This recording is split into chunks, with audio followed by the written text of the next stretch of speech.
here. If you're coming and if you want to bring your own computer, I do encourage you to do this because I like to use my own computer whenever I can. So just knowing that, it's probably a good idea for you to. Now, you're going to need a couple pieces of software if you're going to do this. So if you think you'll be bringing your own computer, then here's what you need. You're going to need Amelia 2, and this is software by Gary King. And if you Google that, you'll find it. Though I put the full website, that this is where you're going to find Amelia, so write that down if you need to. It's built off of a program called R. R is a wonderful little program. It does a lot of things and it's free. So, but the Amelia website actually gives you the instructions to download the new version of R, install it, and then install Amelia. So that's how it works. Now there's going to be another piece of program we're going to use, and that's Joe Schaefer's Norm for Windows. Now if you Google Norm for Windows and Joe Schaefer, you'll find it again. Here's the website, it's so uglier. So if you want to bring your laptop, you might want to download that. We'll be using the infamous Notepad, which is the text editor in Windows. So if you prefer other text editors, that's fine too. I personally prefer other text editors. My favorite one is Vim. And your choice of stats package. I'm going to be using SPSS in the practical, just because that's what I know most people are familiar with. It's not my favorite software. No, it's not. In fact, I don't like it. But I know that a lot of people do, so I'll be using SPSS, though any other statistical package that can run a regression will do. So if you prefer to use something else, that's fine as long as you know how to use it. And then, for the full information maximum likelihood session, we'll be using M+. Now, unfortunately, the examples I brought do not work on the demo version. The demo version limits you to 2 independent variables, which is kind of ridiculous when you're running the regression. So I had to create larger models than what the demo version can handle. Okay, now day 3 and day 4. So basically, I already said that if you're coming to the longitudinal session, please come if you know what longitudinal models are, multilevel models are.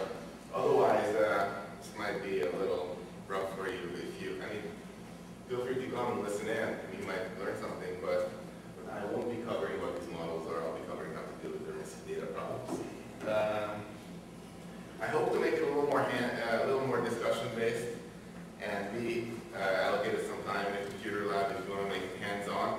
So that one, if you want to bring your own problems to, you want to talk about some things, after I get through the basics, there's very little research on longitudinal and multi-level missing data problems.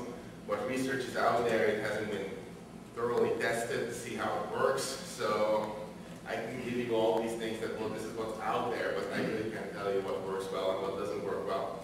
There are only a few pieces of software where it's implemented, and hopefully I'll show you all of those because I tried to keep up and know all of them.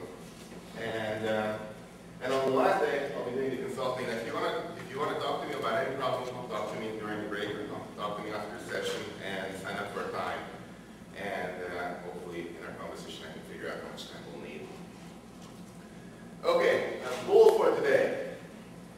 A couple of years ago, there was a workshop here at UNL. It was by David Kenny, who's a really, really smart person. And he said that in a workshop, it usually starts out, most of the people will be bored, because it will be boring for you. I hope this is not the case today, but it might be too elementary when they start out. And then you'll actually get into learn new things, and hopefully in the end, I'll lose you. So that is normal in these sessions. So if near the end you're feeling like you don't know what's going on, that's fine. I actually try to structure it so that doesn't happen as much, but it's normal. That is normal at a workshop. Now, there's still, I can remember back to these workshops, and 2 years ago I heard something, I read something that just clicks. Oh, that's what they meant.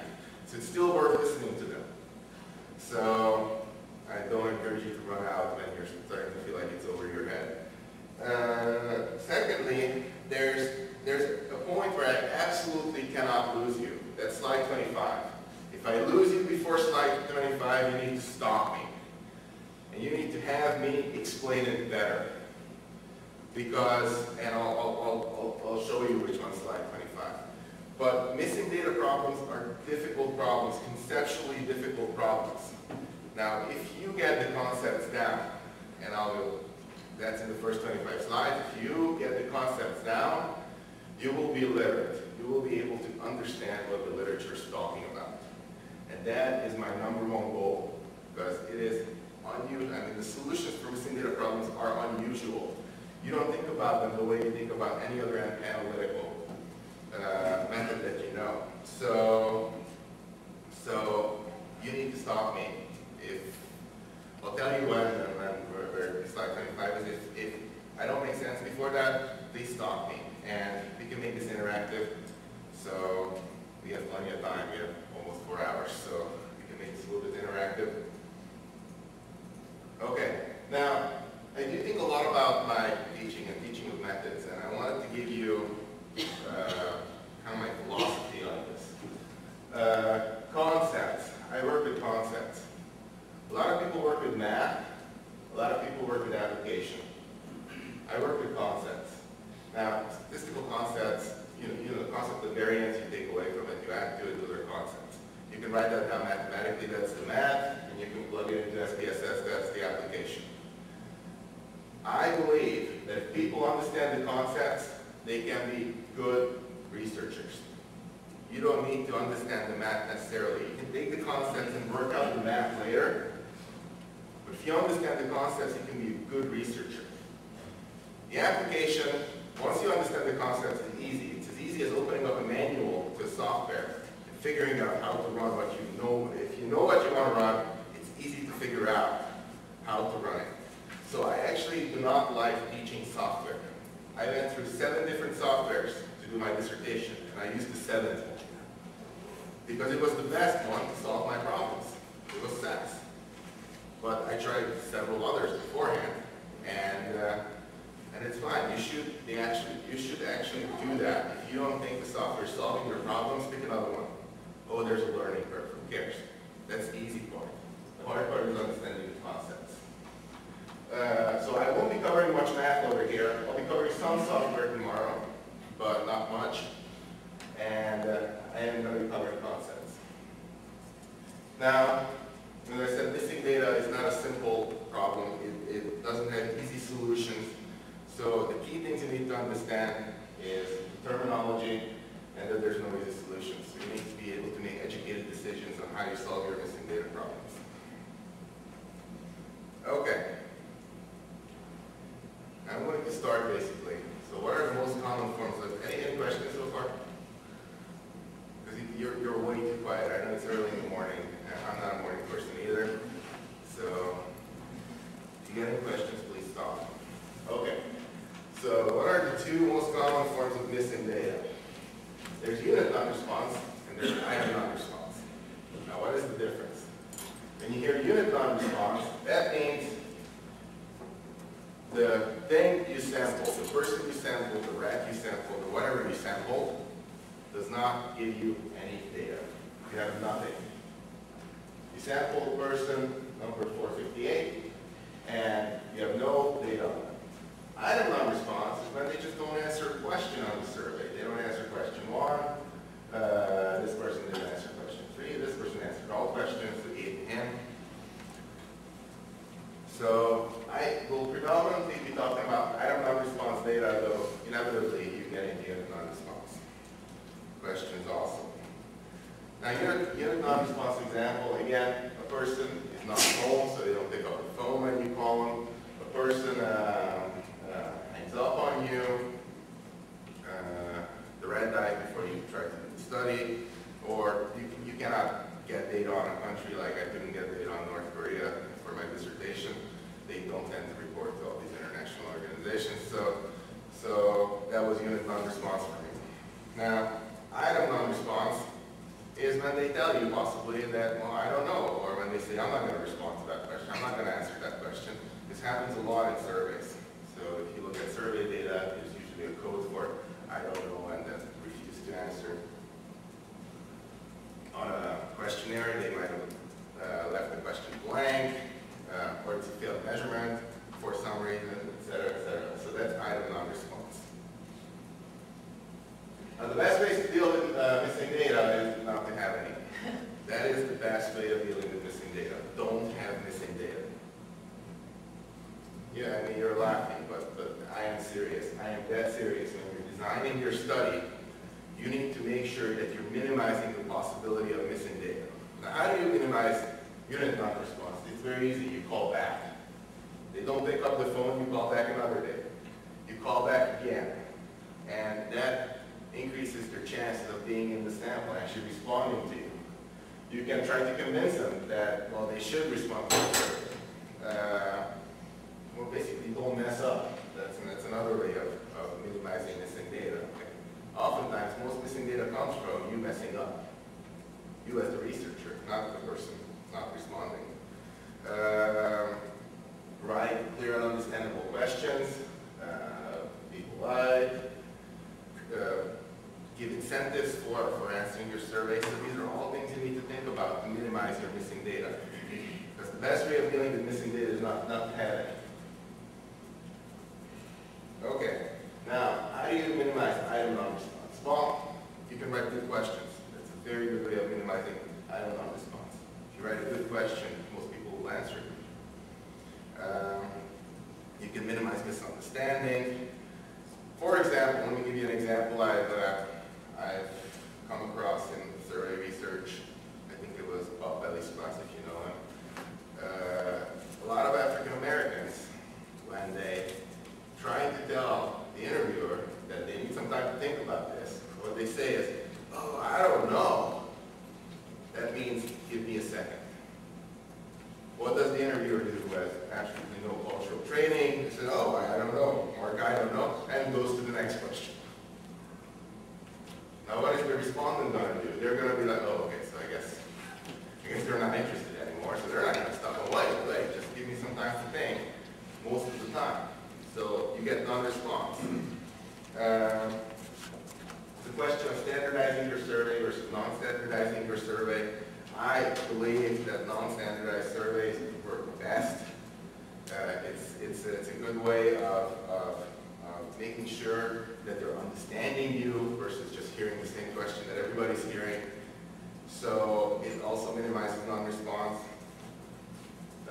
You want to make sure you don't have confusing skip patterns if you have like a paper survey. You don't want them to be skipping around, like if you answer this question, then go to this question, because they'll mess up, and that creates non-response. And, basically in all fields, not just the field of survey, use decent measurement instruments. So basically what it boils down to is know what you're doing. Now I can tell you what you can do. If you feel like you don't know what you're doing, I can tell you what you can do. You can talk to Mindy. That's why they're here. They can help you. And you can go to the survey research department. Maybe they'll be able to help you. I mean, they have mandatory internships for the master's students. And you cannot believe how much those people know. It's unbelievable. Like I sat through a lot of survey research classes and I was thinking, wow, this is a class in common sense. This is boring. I walked out of there and I'm like looking at survey questions and I know what's wrong with them. And other people don't. So actually, there's a lot of resources here at UNL that you can consult to make sure that you have a good design. I think this is important. Now this is not what you're here for, but this is important. Now most of you will be using canned data sets, so you have no control over the design, you have no control over the data collection, or some of you at least will be using these data sets. Now of course, these are not solutions for you.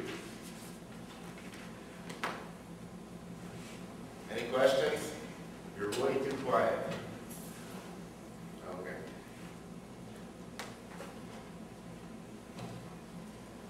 Now, what should you treat as missing data? That is a very important decision you have to make. Because oftentimes, when people figure out how to deal with missing data, they just look at the survey, they take all the responses they can't deal with, and they say, oh, this is missing data, so I'll deal with this. As missing data. Well, that's not necessarily a good approach to do it. Let me give you an example. Somebody gives you an I don't know answer on a survey. Is that missing data or not? What do you think? I'm going to try to get you talking. Anybody? I don't want to make a hard decision without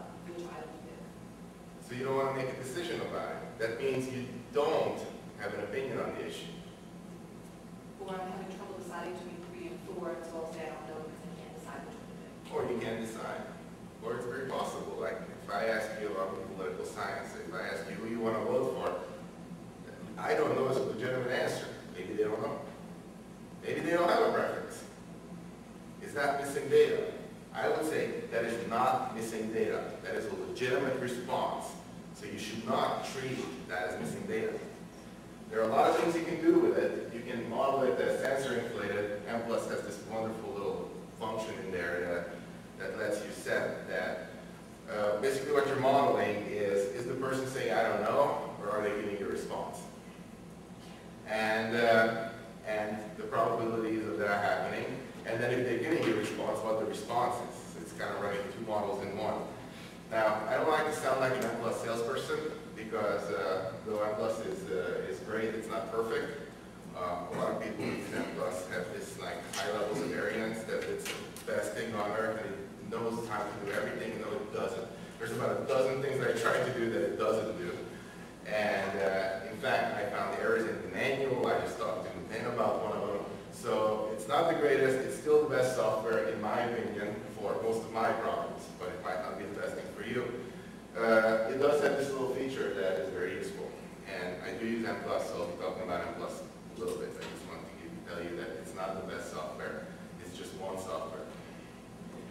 Now, let's say attrition. What is attrition? Does anybody know what attrition is? Somebody want to help me? Yeah, somebody drops out of your sample for some reason. And this happens when you're doing a panel study, when you're measuring over and over again on the same people. Now, they drop out. Now, why could somebody drop out of your sample? Examples. They moved. Yeah. What else? There's a hint up there. Yeah, they're dead. They're dead. That's why. It's really hard to survey dead people. Now would you want to treat that as missing data? That's a tricky question. Let's say you're doing research on the well-being of people. Does it make sense to measure the well-being of someone who's dead? Yes? Sure. Why? Because their well-being has changed in a substantive way. Yeah, well, okay, then maybe you should put the lowest value for them automatically without asking them. That works too, but I don't think the well-being has any meaning once you're dead. And you don't have a well-being when you're dead. On the other hand, let's say you're looking at the well-being of young people. Somebody died in a car accident. Would it be okay to include them as missing data or as missing data? Should you model that missing data? What do you think? Sure. Why? Well, you put that data on who they were before they died, so that's an indication of why they may have died, maybe. Well, that is if you're interested in why they have died. But what you're really interested is in their well-being. So if you treat that as missing data and model it as missing data, what you're going to get is what would have been their well-being if they didn't die. If they died because of an accident, maybe it makes sense to keep them in the sample. Does that make sense? So these are decisions you have to make. Should I model this as missing data, or should I not model this as missing data? I'm just giving you some examples, and then you can try to think about your own problems that you're facing in research, and figure out if they should be treated as such. Okay, now terminology. I'm going to try to get a lot of terminology out of the way. If something is not clear, please stop me. I try to be clear, but I can't always be 100% clear. Okay, the distribution of missing data. You hear that a lot. Missingness. You see this term a lot in the literature. This term is the term that drives my editor crazy. I have about 57 little markings and half-page comments. I shouldn't use words that don't exist. Now, I'm trying to tell them that it does exist because it's a term that we use often in the literature. Now, she's gotten to the point she said, well, maybe you should define it the first time you use it, which is probably true. Okay, so missingness. Let's say you have this data set. You've seen this already. Respondent 458 has missing data on question 1. Respondent 457 has missing data on question 2. Respondent 459 has missing data on question 3.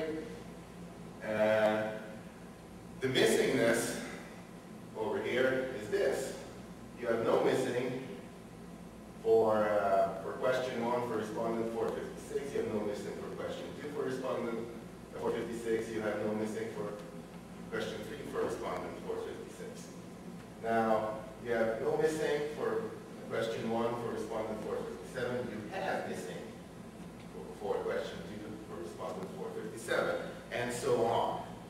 This is what missingness is. Now this will be very important when we start talking about modeling missing data. So this, hopefully this makes sense to you. It's actually very simple. You take the missing data and turn it into ones, and you take the existing data and you turn it into zeros. It's actually a simple concept. Mechanism. Why is it missing? Why? Not in terms of why as in the person died, but more in statistical terms. And this is why missing data literature is not intuitive. They come up with terms that don't make sense, and these terms don't always mean what they say they mean. Now, Don Rubin in 1976, who was in the top 5-sided mathematician, and I know from a reliable source, namely his grad student, has never written a mathematical proof in his life, came up with this, and he's been cited in every paper that had missing data and actually dealt with it appropriately. So this is how you get good citation. You come up with terms that don't make sense, and hopefully other people will cite you. Okay, so ignorable missing data. Now, first of all, the first thing you shouldn't take literally is ignorable. No, you can't ignore it. You're going to have to deal with it somehow. It's just easier to deal with. Missing completely at random, or MCAR, is what it says, that your data is missing completely at random. So far so good, that's easy. Unfortunately, you can very rarely assume this. Can anybody think of a situation where your data would be missing completely at random? Simulation. Simulate, okay, well, if you make up the data yourself and you put it in there randomly, then it can be missing at random. Oh, Julia has one.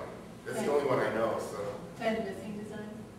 Okay, planned missing design. So when you're actually putting the missing data in there yourself randomly, that's when you have missing completely at random. How about mice eat survey sheets? Mice eat a few of these survey sheets. Is that the big random? That's haphazard. It's haphazard, it's not. Hazard? Haphazard. Haphazard. Okay. So when you're randomizing the You have survey sheets and they're scattered around your office and mice kind of eat a few of them. Oh, okay, so you lose some survey sheets. Okay, well, so you don't have this too often. There's a good news that it's actually testable in most cases. So, or at least in some cases, so that's good news for you because you can actually test this. Now, what you can assume, and I'm going to argue what you can assume a lot, is missing at random. Now, missing at random is not what it says. It's not missing at random. It is that you have some information in your data set that predicts the missingness. Now, remember what the missingness was? I'm going to go back. This is the missingness. So if you have information in your data set that predicts that this value will be a 1, and this value will be a 0, and this value will be a 1, then you have information that predicts the missingness. You have missing at random. Now theoretically, this can be assumed a lot.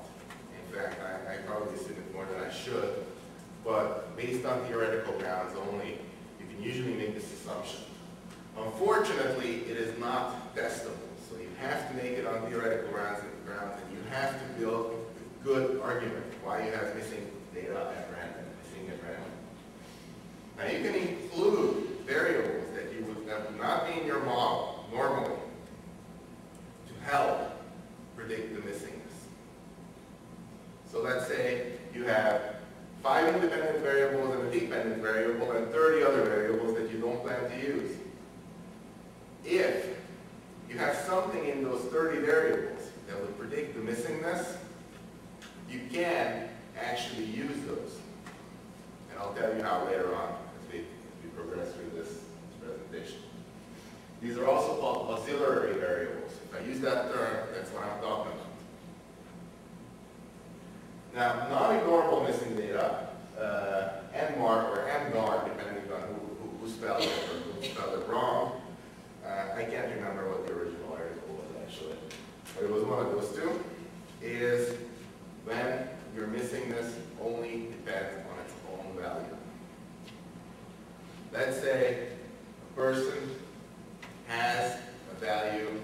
something on a question, and they're not telling you because that value is high. Let's say, wait, people don't like to admit that they're overrated. So they'll just say, I'm not going to respond. Might work on the other end of the spectrum too, though less likely. Income. Income is a big one. A lot of people don't respond to income questions. Mainly the people who have very high income, but also the people who have very low income.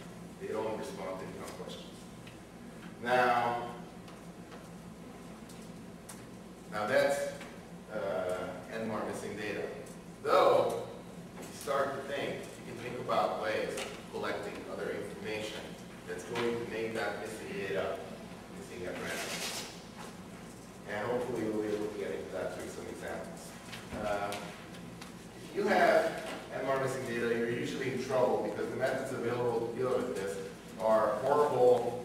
They don't tend to run, they don't tend to work, and they're poorly implemented, and you have to make some assumptions that you can't test. Okay.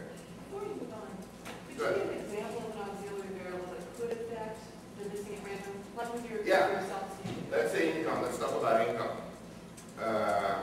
You asked what their income is, they didn't respond. How about asking them how much they spent on vacations this year? How about asking them what kind of car they drive? How about getting your zip code and look at what property values are in that area? That could inform the missingness. In fact, that actually could predict the value of what's missing. But you don't even want to do that, you just want to predict the missingness. And then you're not in trouble. Does that help? Yeah, so in order to say that you have predicted it, you have to say that a certain category of vacation spending refuses to answer that question. Yeah. Yeah. That could predict the missingness. Any other questions? So before you, let's say that plan missing advice whether the missing completely at random, that according to these explanations should be under missing at random. Well, plan missing data design, I didn't want to get into until we get near the end. The way that works is you just randomly select the questions you're going to ask. Let's say you have a battery of 100 questions.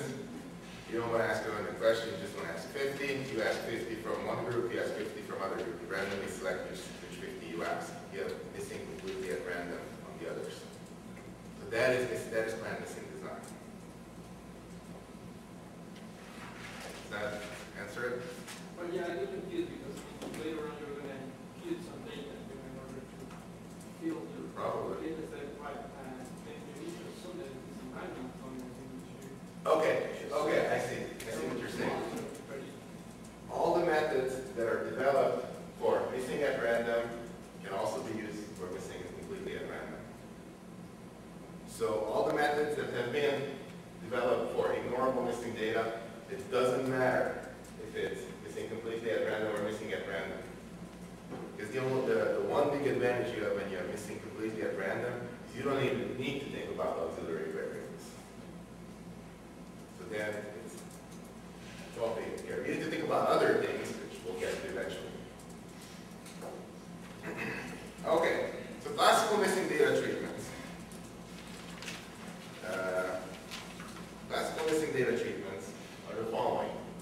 Case deletion means deleting some data that it's missing or for other reasons. There are three kinds that I should mention. One is list-wise deletion. The other is pairwise deletion. Now I'm going to these in more detail. And there's a multi-item standard that you can standardize and average. And I'll go through these in detail. There's single imputation, where you impute single value. And there are four ways of thinking about single imputation. There's unconditional mean imputation, which is basically imputing the mean. There's the conditional mean imputation, which is basically imputing an expected value. There's unconditional distribution imputation, which selects a value from a distribution to impute. And there's conditional distribution imputation, which selects a value from a distribution that's been kind of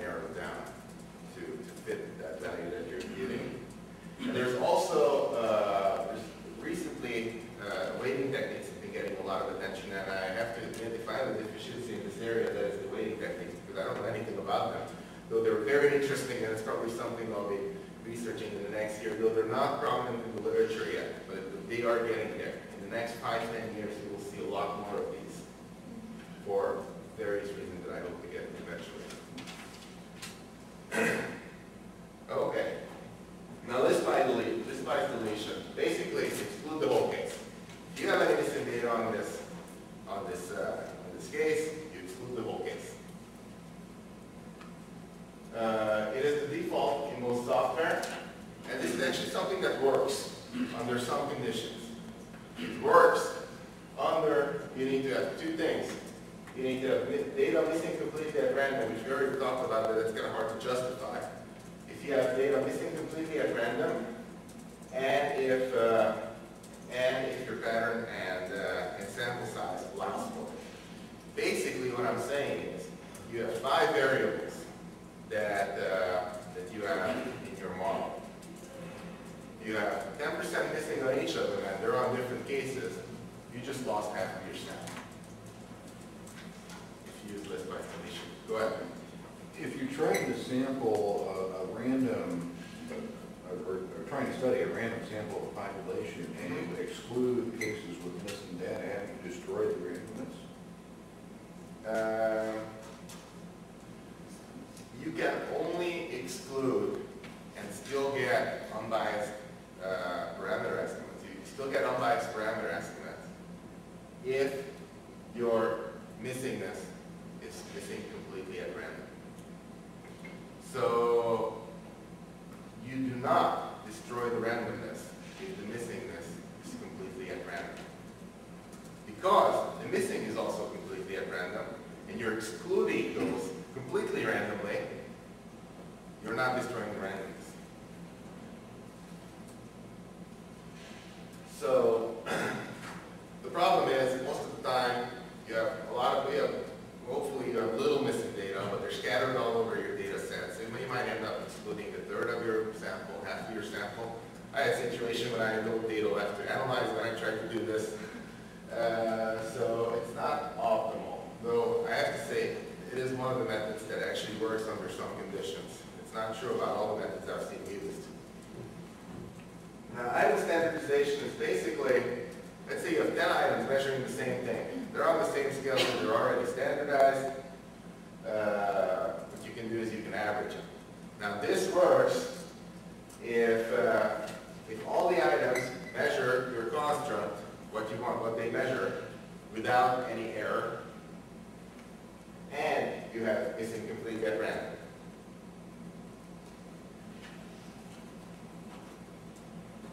Now, once again, there are better ways to doing this.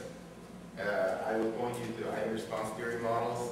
That would be a good alternative approach, and we'll get into how those are estimated later on, and they're unbiased missing data. So you don't have to make these very stringent assumptions about your items. Okay, pairwise deletion. Basically, pairwise deletion is, you can do pairwise deletion if you're running a covariant or a correlation matrix. What happens is it takes all the available information on that one variable and correlates it with all the available information on the other variable and excludes everything that's missing. Now, you think this is a great idea. I mean, at first, people thought this is a great idea because you maximize all the information that's included in the correlation matrix. But in reality, it is not the case. The reason it is not the case is because every cell in your correlation matrix or covariance matrix will be estimated off a different sample with a different sample size. Now, if you want to drive your structural equations modeling software crazy, you can try to use that. You're going to have wonderful error messages and very unpredictable bias in results. So, I mean, one of the reasons people want to have covariance matrices and correlation matrices is because they want to estimate off of it. That's what structural equations modeling does. Do not do this. You're better off risk bias deleting. Do not do this. Okay, mean imputation. This is very bad. If you don't remember anything from this workshop, remember this. This is very bad. This is the worst thing you can do. And thanks to SPSS, I think between version 14 and version 15, some genius over there actually figured out that maybe they should include this as an option of dealing with missing data. Now, 10 years after, when they actually, we've known for about 15 years that this is very bad, and now SPSS finally caught on and included it in their software. So, thanks to them.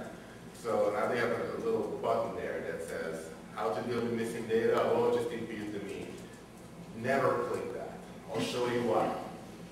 Now, let me talk a little bit about the fallacy of single imputation methods. I mean, these methods are problematic because when you're imputing, you're basically trying to figure out what the missing value is, that one value. And that is not what you want to do in a missing data situation. You can never be sure what that value is. So you want to include some uncertainty about that value. Now this is important. This is the mistake that most people make. When you're imputing, you're not trying to make up for that missing data. What you want to do is when you have a multivariate analysis or regression or something, you want to get unbiased estimates. You want to have that intercept that's unbiased, and you want to have the slopes that's unbiased. That's what you want.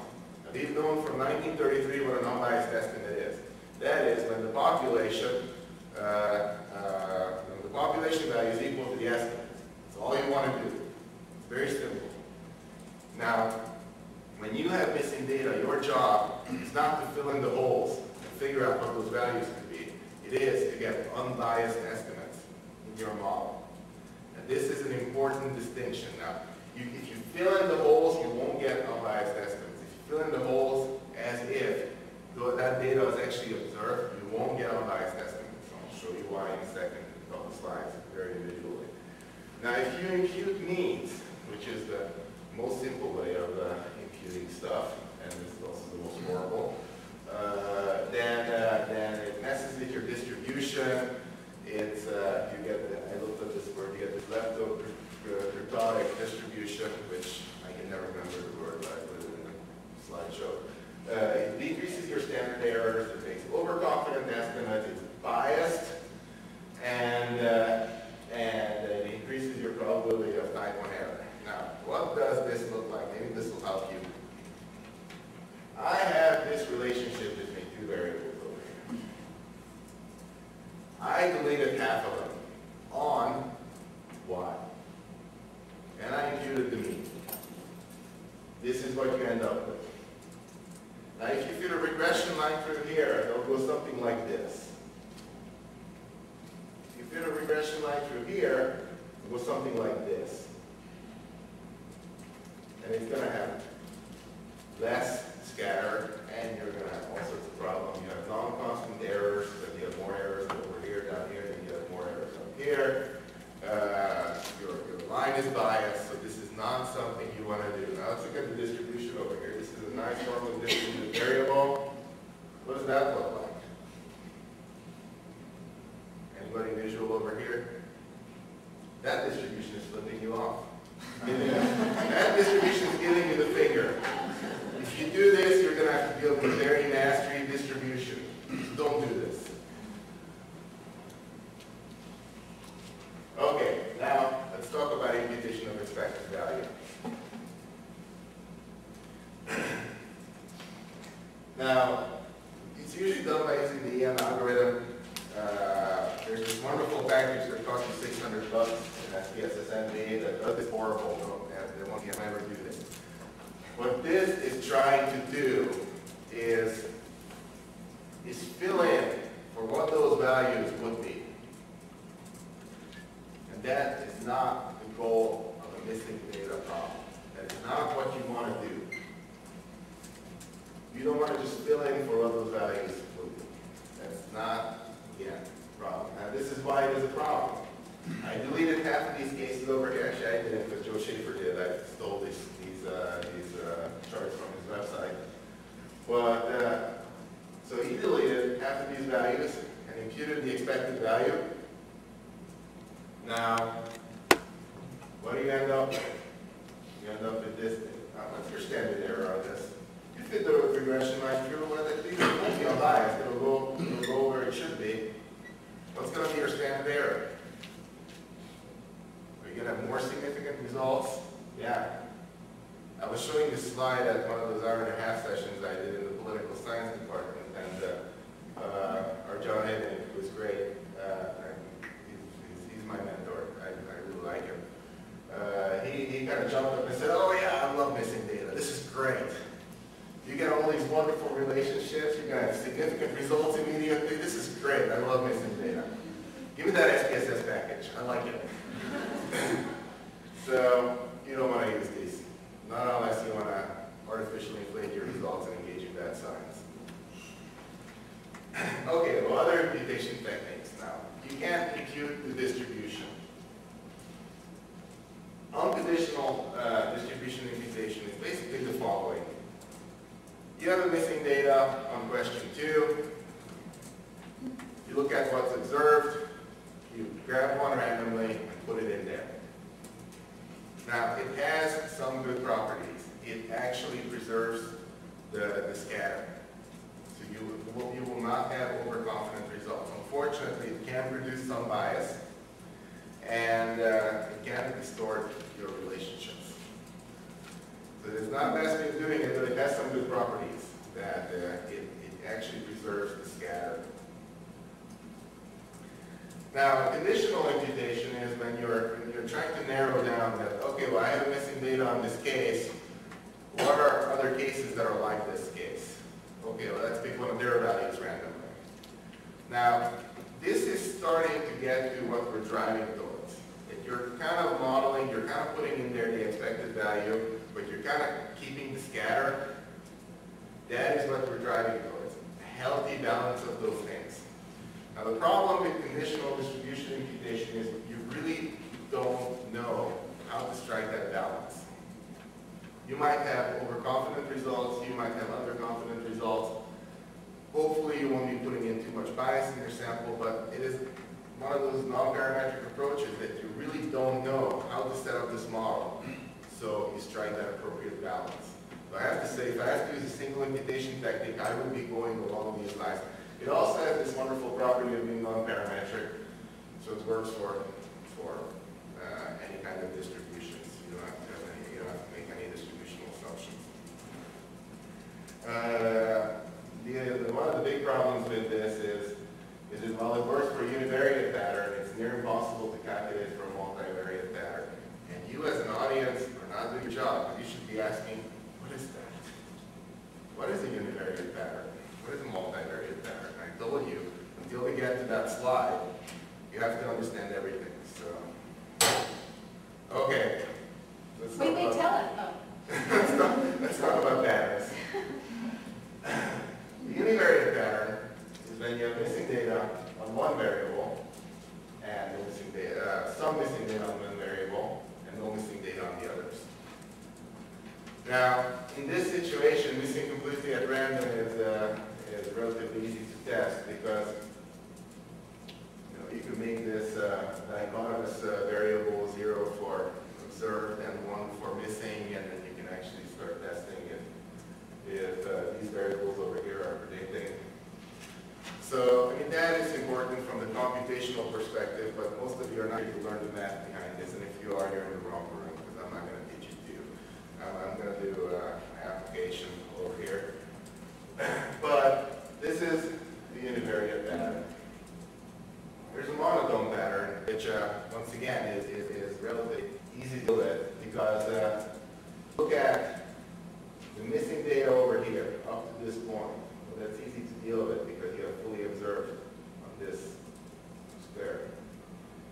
And then so on and so forth. Once you figure out your model, you can, through an iterative process, you can figure out what's going on. Now the problem is this is what most of us usually have is an arbitrary pattern. And your missing data is all over the place.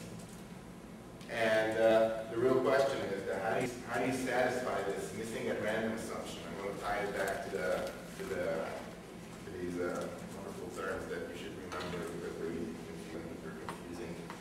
How do you satisfy the missing at random? Well, it's very easy. You just have to make sure that whatever's missing over here or the missingness over here is predicted well by either these two variables or this variable, and the missingness over here is predicted well by these variables. So it's not kind of a clean text, so computationally it's not easy to deal with, though you're not here for the computation, I know that.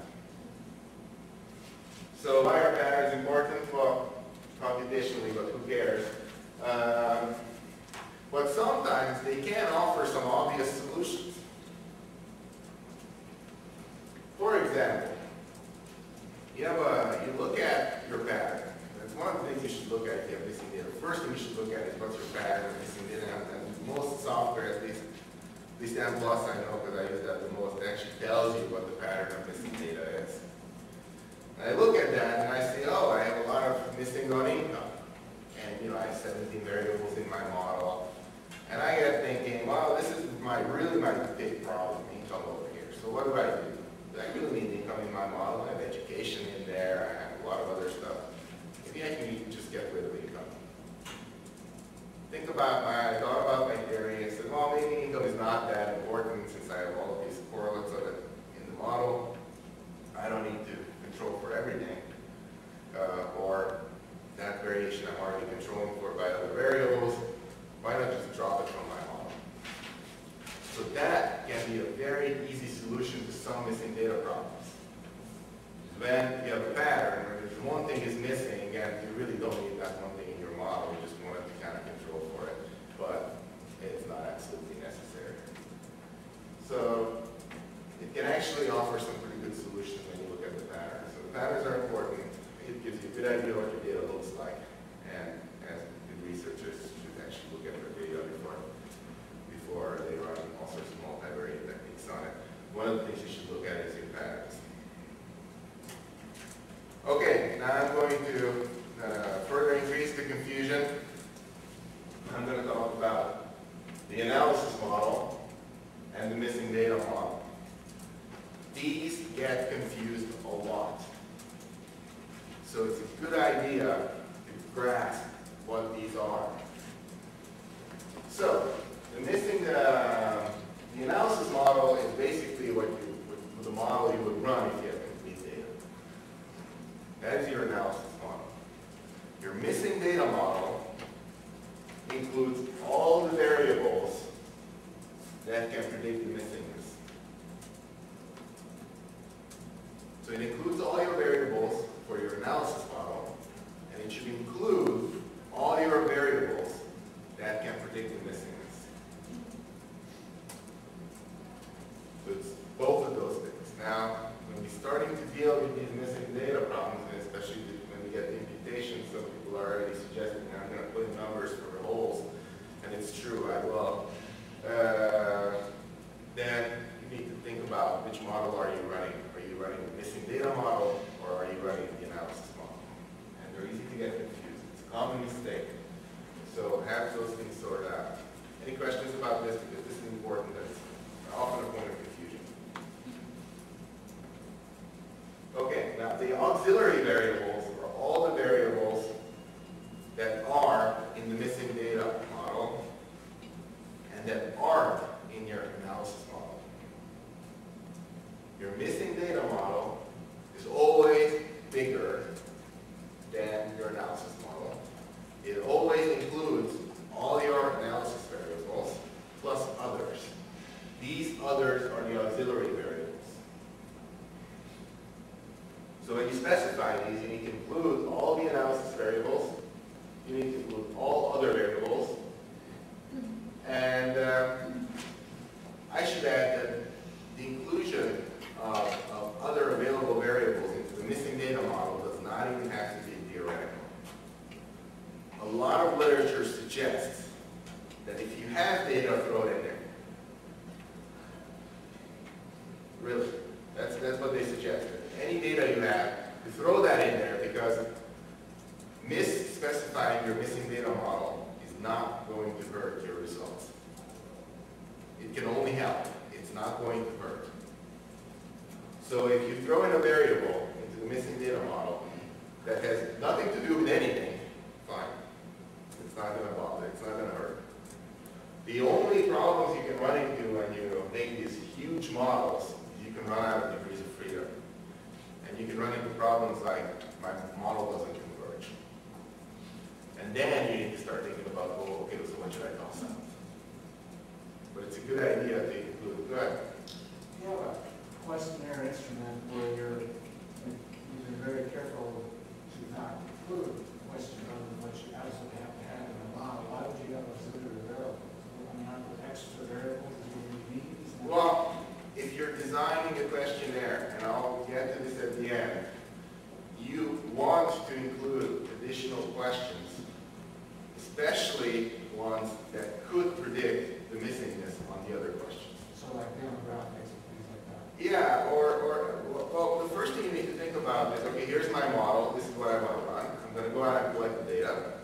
I have this one question over here. Can I expect missing data on this question? That's the first question you need to ask yourself. I mean, these are hard to answer. If the answer is yes, and most of the time it will be, or you haven't thought hard enough.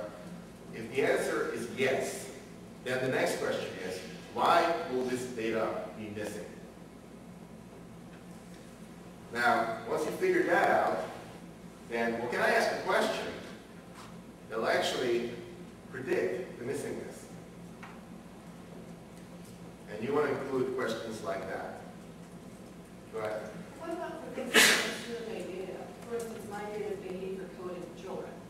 There are times we're watching a video for coding a contract. The child turns their head, and for one behavior sampling period, we can't see their face, we can't judge their facial expression. It's just missing.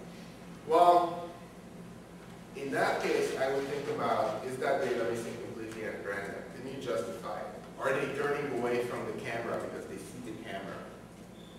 To make that fit. Putting a toy away and getting another toy. Well, in that case, I might actually argue that your data is missing completely at random. I mean, I would have to see the setup and how the room is set up. So when they're putting the toy away, you can never see their face, then maybe that behavior is actually triggering something. That could be triggering something else. So in that case, you might actually be able to justify missing completely at random. Oh, how much do they play? How much do they play with toys? That could predict how much missing data you have when they turn away and put away the toy. So you might actually want to include that in your data set. And a lot of you are using data sets that are already out there. You go to ICPSR and you just download it, and it has a lot of data, which includes the 10 variables you need and 100 others. Then you have a lot of auxiliary variables that you could possibly use. Go ahead. How about if all other available variables are not used for the analysis variable? If there's some missing data in the second group, it cause the confusion or? What do you mean in the second group? You said here, for example, you choose the 10 variables. Oh, okay. In additional another 5 variables. It gives you the 5 variables. That's a good question. Can missing data in the auxiliary variables cause problems? Yes, it can. Yes, it can, but there are also fixes for that. So no, it's a solvable problem. You need to make some additional assumptions, depending on what method you use, and we'll get there. Any other questions? Okay, now, I hope everybody understood everything up to this point, because if you have, you're literate. You can pick up the literature, and you can probably understand. So I tried to alleviate all the terminology and all the confusion, and or most of it at least. And now I will start to talk about the advanced missing data methods. Now one of them is multiple imputation. And we'll look at that in detail. And there is also direct estimation, when you're directly estimating your parameters with the missing data in there. And that can be done with full information maximum likelihood, or it can be done with Bayesian estimation with Markov chain Monte Carlo and the Metropolis Hastings algorithm. And I'm not going to go into any of this. These are catchwords, These are things you click in your software, hopefully, and well, actually, these are not too well implemented yet, and they don't work for missing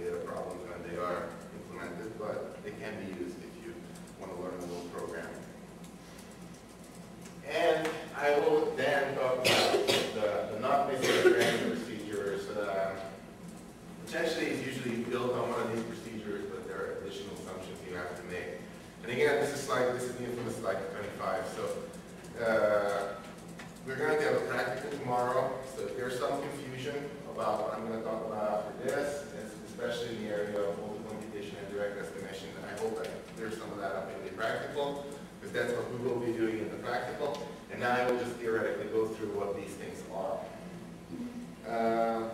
Now, multiple imputation has this wonderful property that I talked about, that it models both the uncertainty and both the expected value at the same time. And therefore, it can produce unbiased estimates. Now, what happens is you specify a missing data model. Based on that missing data model, the multiple imputation techniques simulate possible expected values from an expected distribution. It has an expected mean, but actually, you're not imputing the mean, your expected value, you're imputing something from that distribution that is randomly drawn through simulation. Now you impute all these holes in this technique, you produce a full data set. Now what you do is you take another data set, you impute all these holes, so you have 2 data sets, and usually 5 is enough. You get 5 of these data sets. And then you run your analysis on all 5 completed data sets. You take your results, and there's a procedure for combining the results. Now, in some ways, it is really nice because it can be done with any statistical procedure that produces parameter estimates and standard errors. That's all you need. Parameter estimates and standard errors, you need a lot of them for all the imputed data sets. You can use any stats package you like to run those analyses. Once you imputed the data multiple times, yeah, that's why it's called multiple imputation. You need to impute at least 5 times, possibly more. You need to run the analyses multiple times, and then you need to combine the results. Now, one of the advantages is that it's a little more robust to parametric violations. So if your normal distribution is not perfectly normal, it's a little more, this procedure is a little more robust. Not a lot, but a little more robust than full information maximum likelihood. Now the main disadvantage is that it's a pain in the ass to do this. I mean, you gotta fill in 5 data sets, 10 data sets, 50, and I actually worked with 50 once. You need to create 50 data sets and run the analysis 50 times and take down the results and write down and combine it together. It is a serious pain to do this. Now, the second disadvantage is that most imputation software limits you to some certain distributions, though one of the wonderful things about Amelia, which is what I'm going to be talking about, is it actually has a wide range of distributions that you can use in your imputation. There's some other problems where while it's possible to combine your parameter estimates and your standard errors once you've done your analysis, there are no good ways of combining your fit statistics. So what most people do, since what M+ does, though I've seen no literature on this at all, why should you do this, etc., is they average them out. Now, if that's good or not, I have no idea, and it would be a wonderful thing to test, but it's right now, it's on the bottom of my to-do list. It was one of those things I wanted to do at one point in my life, be interesting to look at. Right now, I guess do it, please do. Because I would thank you if you would actually write something on this. Now, another problem is you cannot yet, at least at this point, I have seen no procedure to get empirical confidence intervals. I like confidence intervals that are bootstrapped, so they're not symmetric. They don't rest on the parametric assumptions. Sometimes I deal with parameter estimates that have to be squared. If you square a normal distribution, it doesn't become normal anymore, so you cannot use those confidence intervals. So I actually like to bootstrap my confidence intervals. I have no way of doing that with multiple imputed data. I had a very long conversation with Joe Schaefer, who's one of the top missing data people. He's written one of the books on missing data, on how to combine confidence intervals, and he said you can't. There's no way of doing it, because I want to use my bootstrap confidence intervals and combine those like I would combine the parameter estimates, and he said there's no good way of doing it. And I even thought about it for a day, and we had like multiple meetings on this, and did not get a solution. Now, model convergence is sort of a pray that it happens, because this is always an issue with these models, that if it runs, it runs, if it doesn't, and that's not good. And multiple imputation is a little less efficient than full information maximum likelihood because when you're imputing, you're running a model with all your missing data variables. You're running a model that models all relationships between all of these variables. That's an unstructured model. Now, with full information maximum likelihood, you can actually just stick to your own model. Like you have a dependent variable, you have 5 independent variables, and you have a bunch of auxiliary variables. With the auxiliary variables, you model all relationships between each other and your analysis variables. But within your model, you're only modeling the relationships that you're theorized. So it's a little bit more efficient. Also, depending on the number of imputations. I mean, multiple imputation can only get you perfectly unbiased results when the number of imputations you do is infinite. Now, you think running your model 5 times is a pain, then think about running it infinite times. So, but you can usually get very, very close results. And hopefully tomorrow I will even show you how to calculate how much you're off, how much you can expect to be off. And with 5, depending on how much information you're missing from your model, with 5 imputations, you can usually get up to 80–90%. Okay, now multiple imputation procedures. How is it calculated? I know you're not interested in the math of it, but probably the most prominent way of imputing is through a Bayesian model. Now, you don't need to do this. The software will do this for you. You just need to have some understanding of Bayesian models, and if it converged or not, that's always the problem. One of the disadvantages is that evaluating convergence of a Bayesian model is something that's still not clear how to do. So if the Bayesian model has converged or not is sort of like, well, some people made some recommendations, but others still argue that it's a good way or not a good way of evaluating convergence. Also, you need to start with a prior distribution. Now, a lot of people do not like this. They don't like that you actually have to start with a prior distribution, because depending on your prior distribution, your results can change. Now, there are strategies for creating prior distributions that do not give any information and will not change your results, but some people still don't believe that. So it's a disadvantage if you run into somebody who hates Bayesian analysis. Now, what are the softwares that actually do this? Norm for Windows does imputation. Unfortunately, with Norm, you're limited to a normal distribution. There are some others in S+ and R. There are some modules, and these are all written by Joe Schaefer. There's Norm, which is not for Windows. It's a module in R. There's PAN, which is for panel data and multi-level data.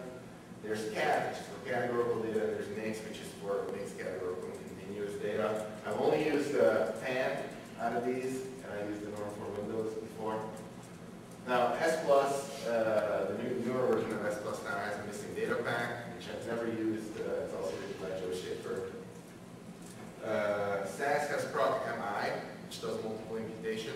I don't know the limitations of proc-MI. I've never used it personally. Maybe I've used it once just to try, but I've never really used it. It's built on the same algorithm that Norm is built on. NLWin is a multi-level software that actually has multiple imputation like engine built into it. The way it works is there's a full Bayesian estimator, so you can estimate your model with full Bayesian back, and then you can actually impute based on your Bayesian estimates. I heard that's pretty good. I've never used it, though I see the writing on the wall that it's coming. It's completely built on the TAN procedure, though I heard it works better because it actually calculates, first of all, prior distributions and starting values, if that means anything to you, then it calculates starting values and prior distributions that are better than what you could come up with just by sitting in front of PAN and saying that, well, when I give it a prior distribution, I just do what Joe Schaefer told me in the article. And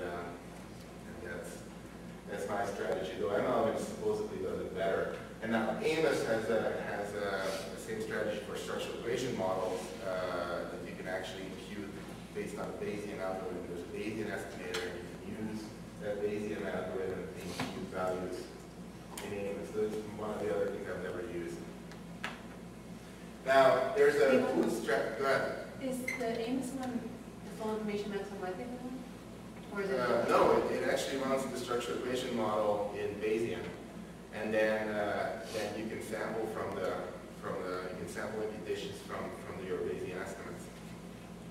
Because when you run Bayesian, Bayesian gives you not just estimates and standard errors, it gives you like full empirical distributions. So you can actually, all you need to do is you need to just sample from those distributions, and that produces your imputations. That's how Bayesian multiple imputation works. This is over your head, don't worry about it too much. Maybe it'll make sense if you keep reading about this more. So there's the bootstrap-based approach. It was developed by Efron. He had a JAS article in 1993. JAS is a wonderful journal because when you read it, you don't understand anything that's in it. But it's fun to read because somebody writes an article and then there's a response, and there's a response to the response, and it usually turns into this ugly pissing contest. And that's what happened with this article. Is Don Rubin, who was the other big missing data person, who's actually Joe Schaefer's ex-advisor. He was the response to Efron's article. Now, Efron wanted to create a procedure that is not Bayesian, that is frequentist, and created this bootstrap procedure, and then Don Rubin said that it should be Bayesian because everything is Bayesian. Bayesian is wonderful, so it was one of those religion battles in jazz. All I know is that it works, and actually Schaefer said in an article that it's not bad procedure, so I just believe him personally. Now, there's a third way of doing imputation, and that's something I'm starting to just understand now computationally, and that's through chained equations. And what basically happens is it takes a missing value, and it's trying to predict its expected value based on available information in your data set, by running a regression basically, and it kicks out a lot of results because there's some other missing data, so it has to do some list-wise deletion or some other procedure to correct for the missing data. And then once it imputed, the next time it doesn't have to do that. So it's sort of an iterative approach that it goes round and round and round until it keeps imputing the same values, or at least values from the same distribution. Now I know Schaefer has an article where he criticizes this approach that it might actually converge to a distribution that doesn't exist. Whatever that means, I just know that maybe he doesn't like it because it's not his approach. But then again, he would have said the same thing about the bootstrap approach. So I'm a bit skeptical because I've used Schaefer's work, and if he says it's not good, then I'm a little skeptical personally. Though IBEVAR, which is a SAS module written up in Michigan, has been getting a lot of attention. It's very, very flexible. It can impute based on a lot of distributions. So I wouldn't discourage anybody from using it or trying to use it and come up with their own conclusions.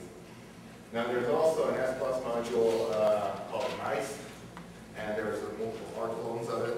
And there's also a STATA module called ICE, which these are all imputation procedures based on chained equation. And there is now a program called WinMice, which is wonderful because it actually does multi-level imputation equation. Something I haven't used yet, but I see the writing on the wall design. Most of the time when I do imputation, I try to do something really crazy with 100 variables and then 200 cases, a low sample size, high number of variables, and it never works. So my approach to selecting what I use is what works. If it converges, great. I use that. So I know it's probably not the proper way of doing it, but that is how I've been approaching multiple imputation problems. I use whatever works. Now, if you have more decent data than I do and less complex models, then you might be able to have a selection and make your choice on those grounds. Now, this is a really, really busy slide. I just wanted to throw some math up there so I look smart. Basically, this is information on how to combine estimates. Now, when you're combining the results, these are the kind of equations that you do. It's really easy. This is the formula for averaging. You know how to average? Yeah, you can actually look this up. So all you're doing when you're combining your parameter estimates and you average, it's really that simple. When you're when you're combining your standard errors, it's a little more complex. There's like you need to average the within, and then you need to do this little other formula over here, and then you need to do this formula. But most of the, I mean, you can program it, you can look at these formulas and program it into Excel. I know a lot of people do that, but I actually use software that will actually combine the results for me. And a lot of software actually has facilities built in that will combine the results for you. There's some formulas to calculate the rate of missing information. That is a very useful formula because that can help you decide how many imputations you need. But what most people do is they take the literature and then the literature says that 5 is usually enough, 10 is enough for multi-level models, and it's not true because if you end up with the rates of missing information, if you have 80% missing information, you actually want to increase that number, otherwise your estimates will not be efficient enough. Your standard errors will be more wide, and tomorrow hopefully I'll be able to show you how to calculate all these things. So this looks like a busy slide, but the bottom line is that it is really, really easy to combine your results. Now, though on the other hand, it creates a lot of confusion. I just read something on the Amelia mailing list that was like, what am I combining? What am I doing over here? I don't understand it. I just read someone's comments on the SEMnet mailing list that said, I found that I'm the reviewer for this article, and they combined the results wrong. What should I do? Is this okay? Or what they're doing is okay? I know I wrote that, and I know they just made a common mistake. You are not used to making calculations of your estimates. And usually when you run a model, you get your intercept, your coefficients, your standard errors, and you're not used to making calculations with that. That's what is causing the confusion. Now, you have these 5 imputed data sets. You run your model on all 5 of them. You take the results of the first one. You take your intercept, the standard error. You take your first slope, that's standard error. You take your second slope, that's standard error. And that is what you need to make the calculations of. Take your slopes across the 5 models and average them.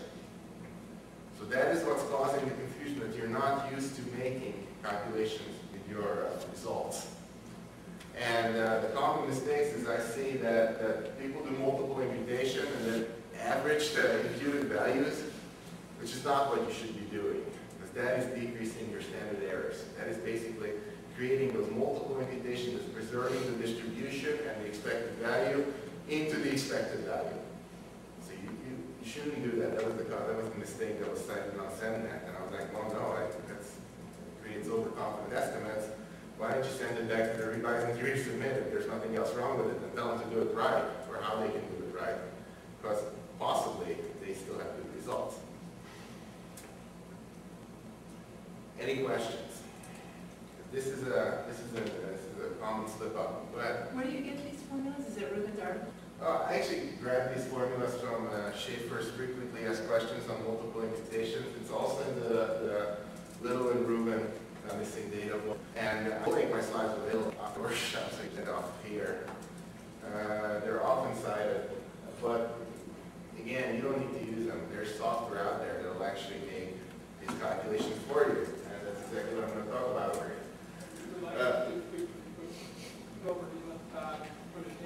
Okay. Gamma is a basic rate, and I guess refers to... The M is the number of imputations. The Y is the rate of missing information. What's in the table is your efficiency. So let's say you have 5 imputations. Your rate of missing information is 10%, and you have 98% efficiency. That's fine. If your rate of missing information is 30%, you have 94% efficiency. That's, you know, I'm a perfectionist in a lot of ways, so I would probably do 10 imputations in that case to increase my efficiency. You know, once you have 70%,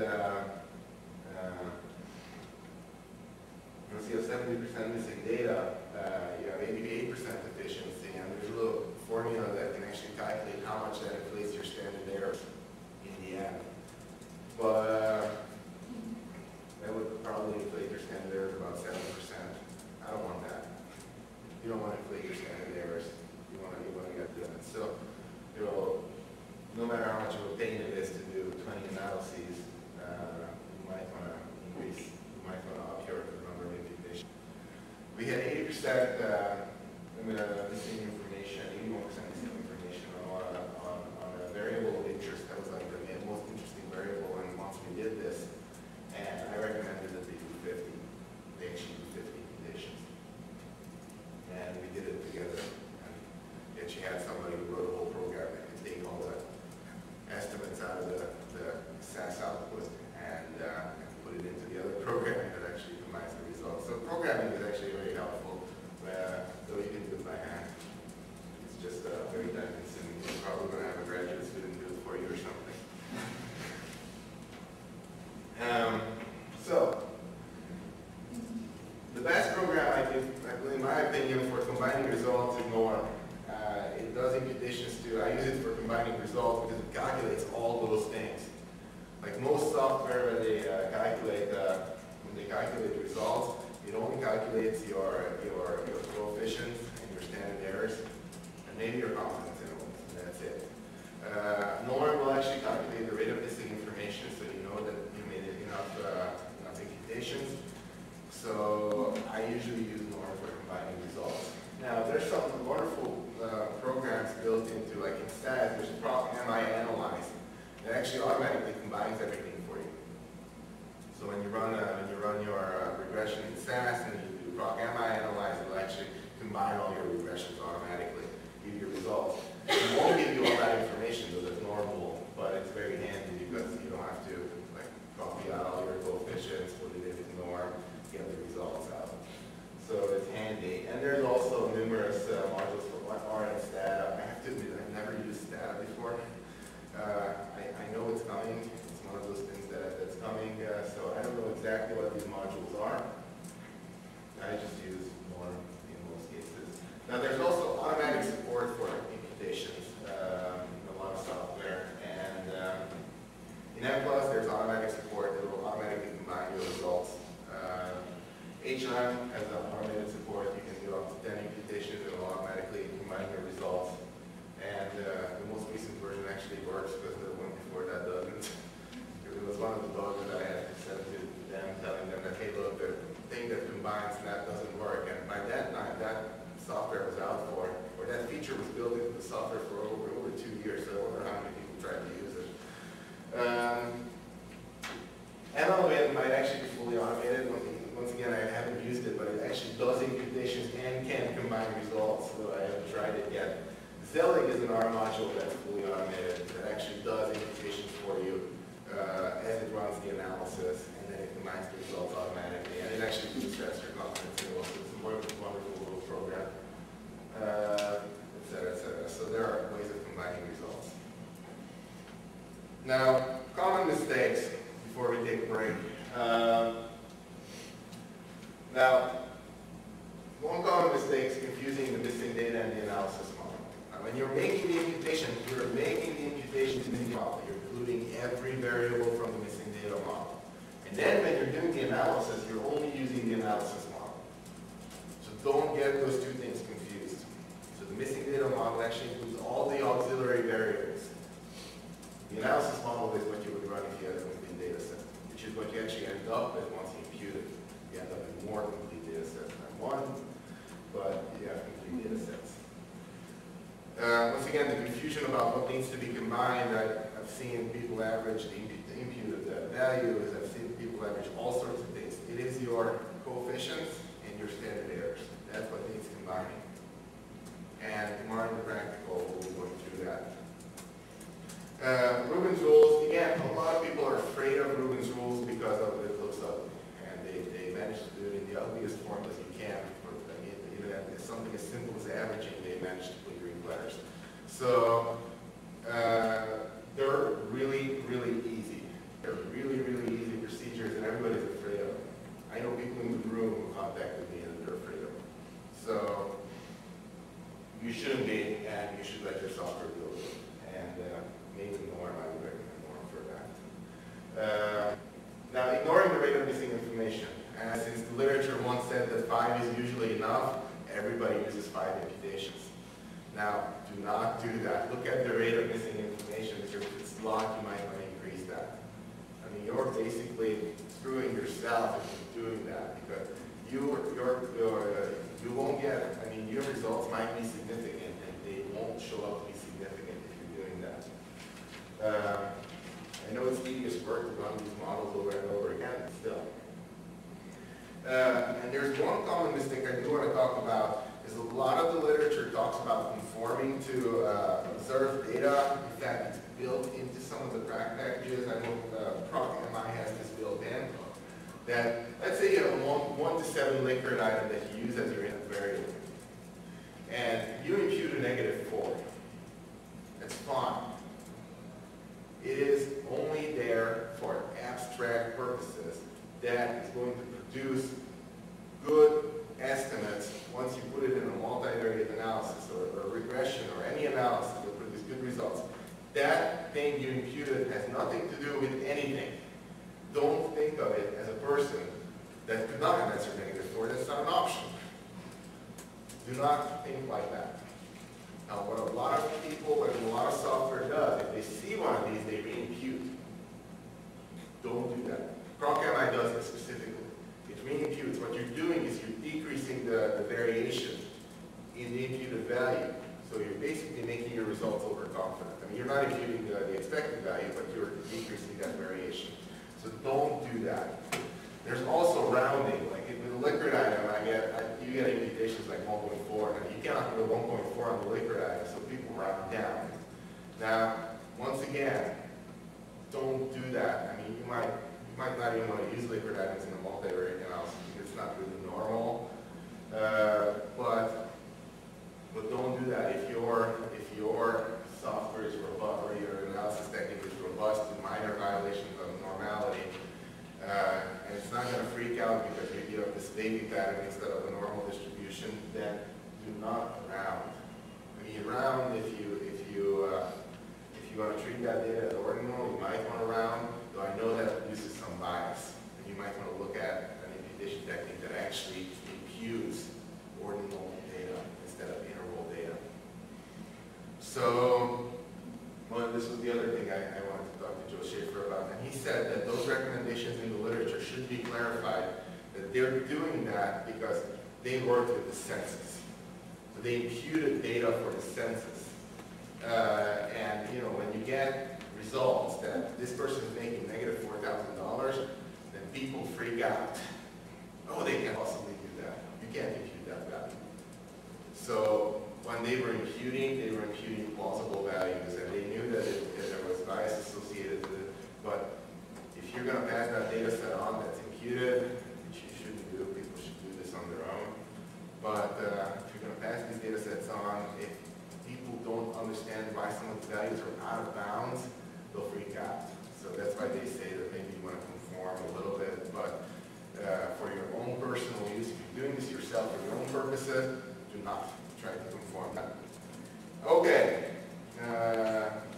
Any questions? Quickly. 15-minute break.